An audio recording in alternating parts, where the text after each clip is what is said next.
Halo, pada video ini kita akan membahas latihan praktikum 3, yaitu tentang pembuatan query di Microsoft Access. Kita memiliki banyak sekali data penjualan di dalam database.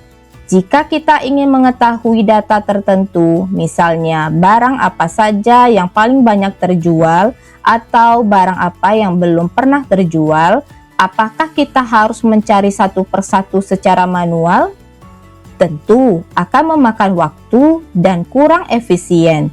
Nah, disinilah peran query menjadi sangat penting. Jika pada praktikum sebelumnya kita sudah membuat tabel dan relasi, maka pada tahap ini kita akan belajar bagaimana mengambil dan mengolah data tersebut menjadi informasi yang lebih bermakna. Sebelum masuk ke langkah praktikum, kita pahami terlebih dahulu konsep dasarnya. Query adalah fitur yang digunakan untuk mengambil dan menampilkan dan mengolah data dari satu atau beberapa tabel sesuai dengan kebutuhan. Dengan query, kita tidak perlu melihat seluruh data, tetapi cukup menampilkan data tertentu yang kita inginkan. Selain itu, query juga dapat digunakan untuk melakukan perhitungan seperti menjumlahkan data, mencari nilai tertinggi dan terendah, serta menampilkan data berdasarkan kondisi tertentu. Dengan demikian, konsep ini kita akan lebih mudah dalam mengolah data menjadi informasi yang berguna. Sebelum memulai latihan praktikum, silakan untuk scan QR Code berikut untuk mendapatkan skrip latihan praktikum 3 tentang pembuatan query agar memudahkan dalam mengikuti setiap tahap latihan ke depannya. Baik, selanjutnya kita langsung masuk ke langkah praktikum.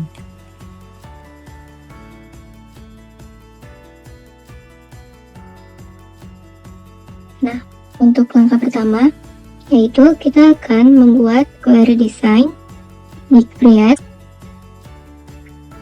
query design. Nah, karena saya akan menampilkan informasi data barang yang telah terjual, maka saya akan menggunakan tabel barang, lalu tabel detail, tabel jenis barang, dan tabel penjualan. Lalu close.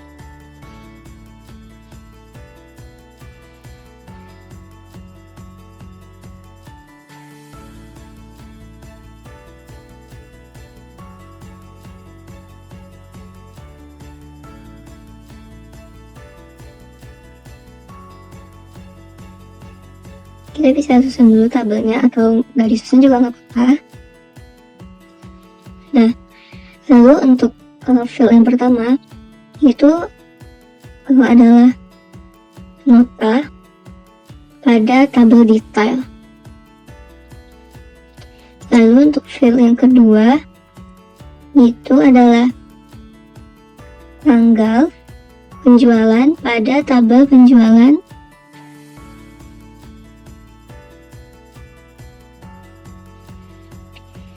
Lalu field yang ketiga itu nama barang pada tabel barang.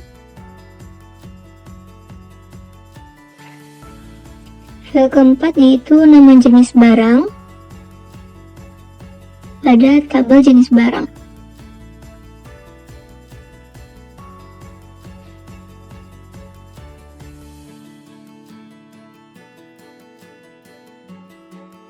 Lalu field kelima yaitu jumlah barang pada tabel detail.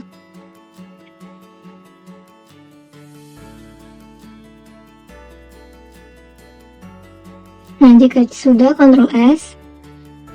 Untuk query name-nya yaitu data penjualan. Klik OK. Kita buka tabel. Nah, ini karena masih berantakan, kita juga bisa menyusunnya agar berurutan, yaitu dengan mengklik ascending. Nah, ini datanya sudah berurutan dari 1 sampai 5. Nah, jika sudah, kita akan membuat query design yang kedua. Create query design, dimana kita akan membuat query design yaitu total unit terjual setiap barang, dimana tabel yang akan kita gunakan yaitu tabel barang dan juga tabel detail. Kita close. Nah, untuk field yang pertama yaitu untuk tabel barang, yaitu kita menentukan nama barang.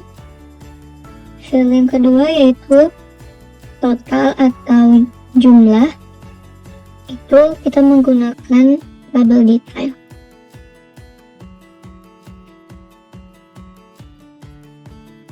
Nah, jika sudah, kita klik totals. Ini kan ada group by. Nah, untuk yang nama barang itu tetap group by. Kalau yang jumlah itu kita menggunakan sum. Shortnya kita buatkan ascending berurutan. Lalu klik run. Nah,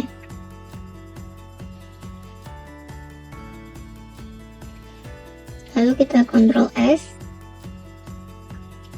Untuk query name-nya yaitu total unit terjual tiap barang. Oke.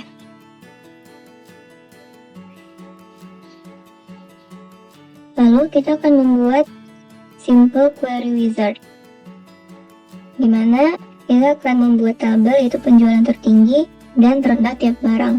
Caranya yaitu klik query wizard, lalu kita pilih simple query wizard, klik OK.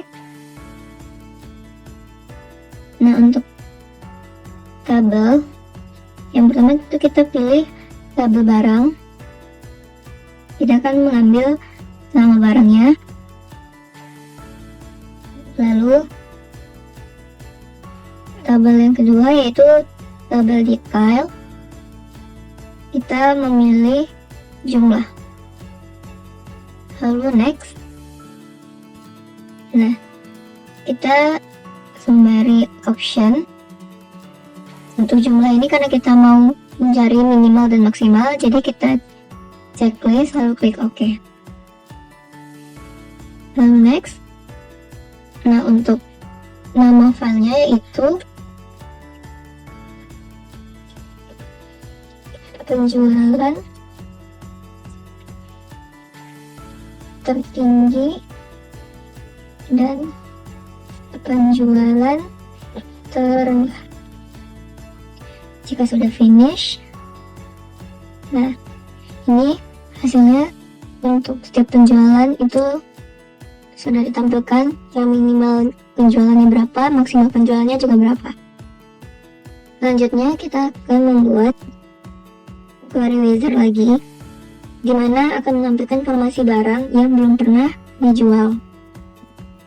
Query wizard, kita memilih find unmatched query wizard, lalu OK. Nah, kita menggunakan dua tabel, yaitu pertama adalah tabel barang dan tabel detail. Nah, kita samakan yaitu sama-sama kode barang. Klik ini. Jika sudah matching field, lalu next. Nah, yang akan kita tampilkan yaitu ada kode barang, lalu ada nama barang, dan juga ada harga barang. Jika sudah next.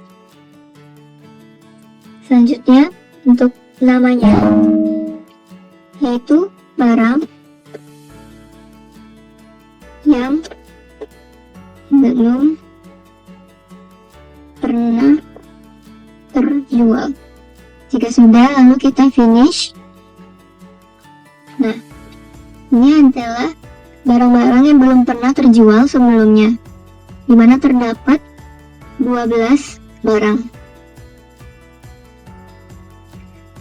Lalu selanjutnya kita akan membuat query design lagi, di mana akan menampilkan informasi barang yang sudah terjual tetapi pada tanggal 19 Mei 2016. Query design. Lalu untuk tabel yang kita pilih ada 3, yaitu pertama ada tabel barang, lalu tabel detail, dan tabel penjualan. Terus, nah untuk fieldnya, yaitu yang pertama adalah tanggal penjualan pada tabel penjualan.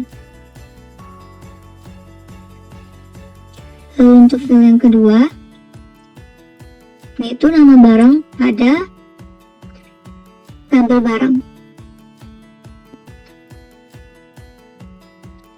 Lalu kita ke totals. Untuk tanggal penjualan itu tetap group by. Sementara pada nama barang juga kita buat group by. Tabel detail itu fungsinya hanya sebagai penghubung antara tabel barang dan tabel penjualan. Karena pada tabel barang dan tabel penjualan itu tidak terdapat data atau field yang sama, karena itu dihubungkan dengan tabel detail. Untuk tanggal penjualan itu kita buat kriterianya karena kita maunya hanya menampilkan barang yang sudah dijual itu pada tanggal 19. Maka kita ketikkan untuk kriterianya itu pagar 19 garis miring 05 garis miring 2016, lalu pagar kembali.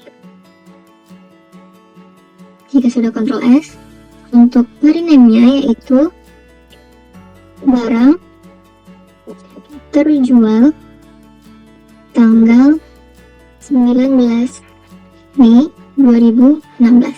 Klik OK. Kita lihat tabelnya.